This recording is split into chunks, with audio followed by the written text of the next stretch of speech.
Well, greetings, folks. Your friendly neighborhood Rick Gate here.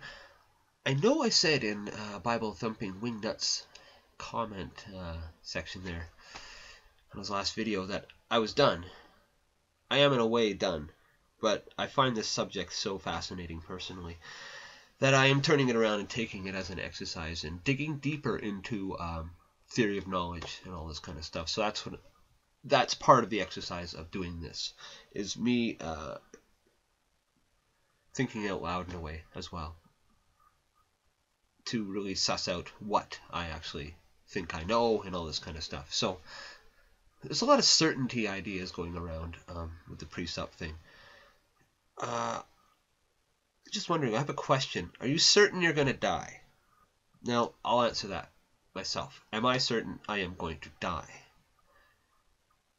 Well, based on today's technology and such, I am practically certain, yes, I'm going to die.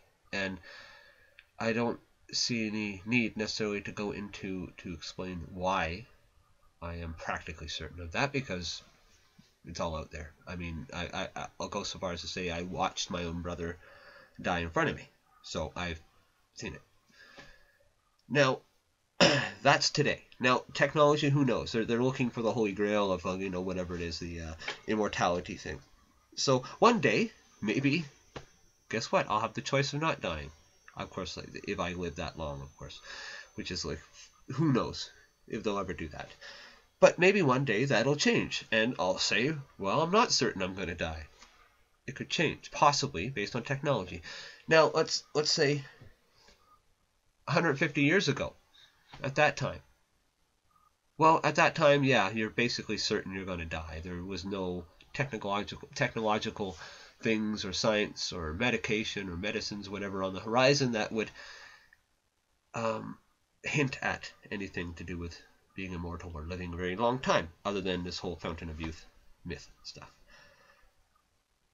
Now, that's based on a idea of a world, not a worldview. This is just as stupid a term as lifestyle. That's based on a reasoning that would it's very simple. It's very basic. It doesn't include God. Okay, it doesn't include the presupposition of you need God in order to say that, yeah, practically certain I'm going to die. It's not including in that. Okay, so let's now include your presupposition that God exists. Now, are you certain you're going to die? Okay, I'm going to answer that question based on God exists. Am I certain I'm going to die? Well, I don't know. I have no idea.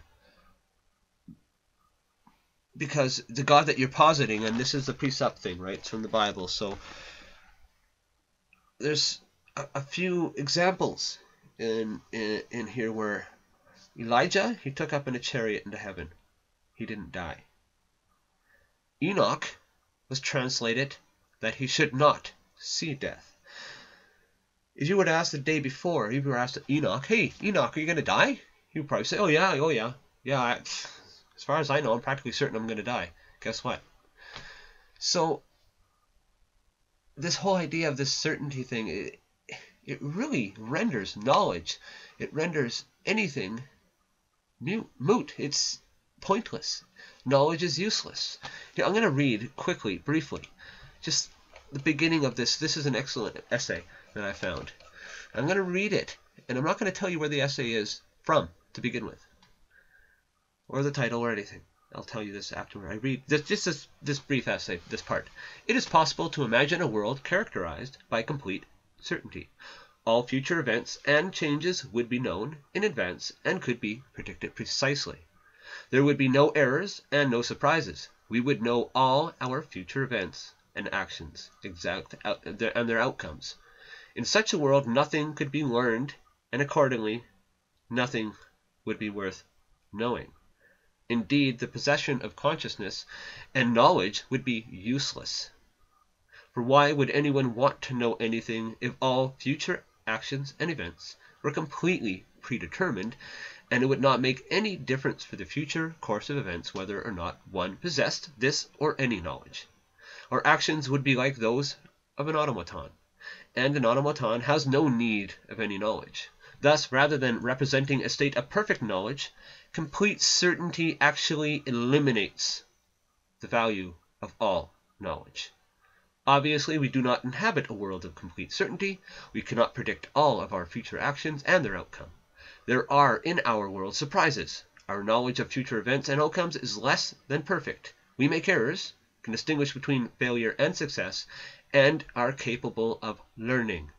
Unlike for automaton, for us knowledge is valuable. To know something or not makes a difference. Knowledge is not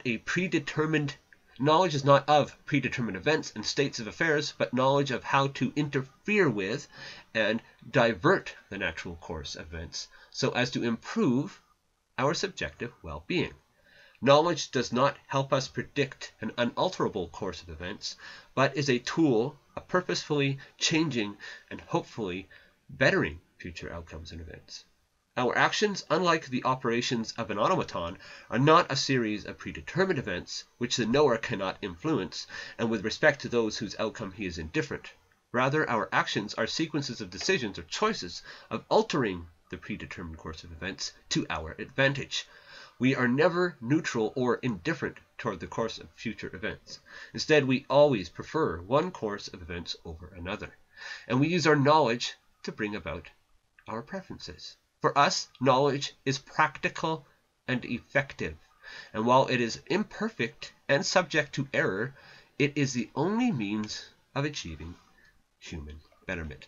Now, you might think that this is some kind of theological, from some atheist, some, dyed-in-the-wool, fire-breathing atheist.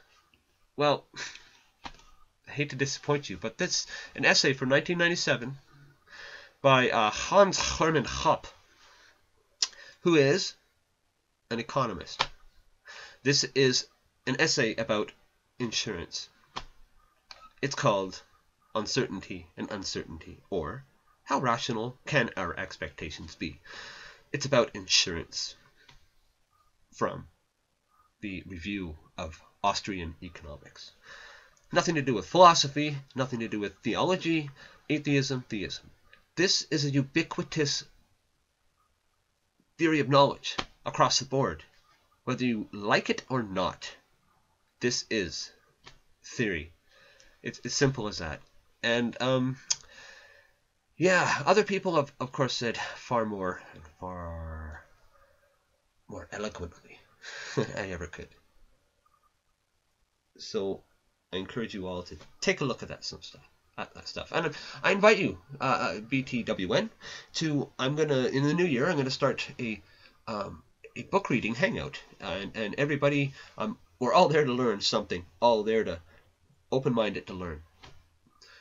And it's about a book called On Being Certain, and it's a very interesting book. It's very interesting. So I invite you, you're more than welcome to come and join, read along, and hey, we're all there to just figure things out, right? I mean, I'm not the enemy. So with that, I bid you adieu.